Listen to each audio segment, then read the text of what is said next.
आज माननीय supreme court ने भारतीय जनता पार्टी को भी एक बहुत बड़ा संदेश दिया है कि तुम्हें अपनी तानाशाही बंद करनी पड़ेगी। आज माननीय सुप्रीम कोर्ट का आदेश भारतीय जनता पार्टी के मुंह पे एक कड़ा तमाचा है कि आप एजेंसियों का दुरुपयोग कर रहे हो। आपने एजेंसियों को अपना केज पैरट बना के रखा हुआ है। ऑनरेबल सुप्रीम कोर्ट ने बहुत साफ शब्दों में कहा कि सीबीआई केज पैरट की तरह से काम कर रही है। माननीय सुप्रीम कोर्ट का यह फैसला सिर्फ पार्टी, सरकार या व्यक्ति के लिए, हमारे लिए महत्वपूर्ण नहीं है। केवल देश के आम आदमी को ऑनरेबल सुप्रीम कोर्ट का साफ संदेश है, साफ भरोसा है कि आप चिंता मत करो। अगर कोई तानाशाही चलाएगा, अगर कोई एजेंसियों का दुरुपयोग करेगा, तो देश का संविधान उसकी रक्षा के लिए है।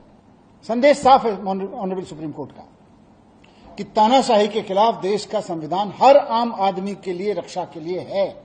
और भारत में अगर किसी की चलेगी, ना तानाशाही की चलेगी, ना सीबीआई की चलेगी, ना ईडी की चलेगी, ना इनके तानाशाही कानूनों की चलेगी।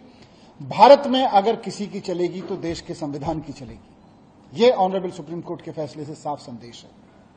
दूसरी बात, ऑनरेबल सुप्रीम कोर्ट के संदेश से यह साफ है कि भारतीय जनता पार्टी सीबीआई को और ईडी को अपने तोता मैना की तरह इस्तेमाल करते हुए अरविंद केजरीवाल जी को अंदर रखने के लिए साजिशें रच रही थी।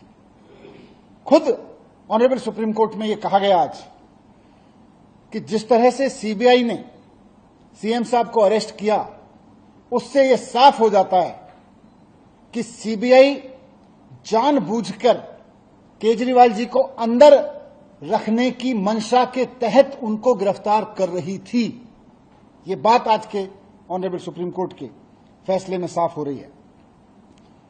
केजरीवाल जी को जेल में रखने की मंशा के तहत सीबीआई केजरीवाल जी को अरेस्ट करती है।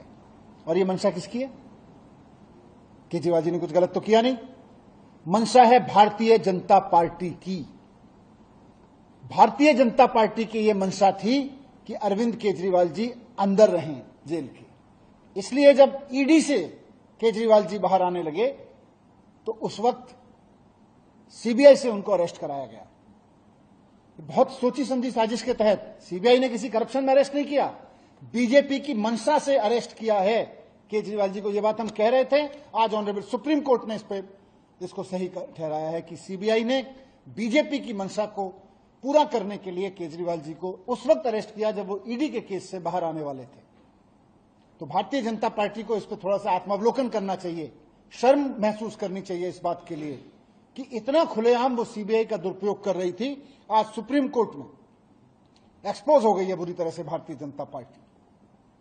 थोड़ा उनको माफी मांगनी चाहिए देश से, देश के संविधान से, बाबा साहब से माफी मांगनी चाहिए भारतीय जनता पार्टी को कि किस तरह से वो एजेंसियों का दुरुपयोग करके दिल्ली के एक चुने हुए मुख्यमंत्री को अंदर डालते हैं, एक कट्टर ईमानदार आदमी को अंदर डालते हैं, और फिर जब एक एजेंसी के झूठे मुकदमों से वो छूटने वाले होते हैं तो फिर दूसरी एजेंसी को लगा के उनको अरेस्ट करवा देते हैं।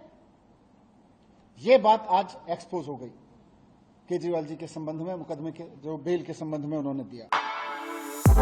For exclusive and insightful videos, subscribe to our new channel ABP Live Premium.